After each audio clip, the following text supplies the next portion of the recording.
அவருடைய ஜீவனை கொண்டு சொல்லுகிறேன். ஹல்லேலூயா. அந்த கடவுளுடைய அந்த நம்முடைய தேவனாகிய கர்த்தருடைய ஜீவனை கொண்டு அவர் அந்த இடத்துல சொல்றாரு. ஹல்லேலூயா. இதுதான் அவர் ஜெபம் அவர் சொன்னதுக்கு அப்புறம் என்ன பண்ணாருன்னா, யாக்கோபு 5ஆம் அதிகாரம் 17வது வசனத்திற்கு பார்ப்போம். எலியா என்பவன் நம்மை போல பாடுள்ள மனுஷனாய் இருந்தும் மழை பெய்யாதபடிக்கு கருத்தாய் ஜெபம் பண்ணினான்.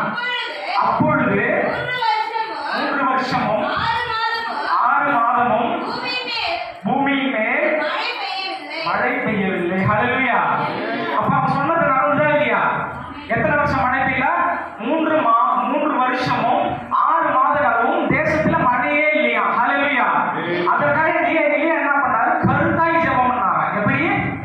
எலியாவோட ஃபர்ஸ்ட் ஜெபம் எப்படி பண்ணாரு? கருத்தாய், இயற்கையை மாற்றக்கூடிய ஜெபம்.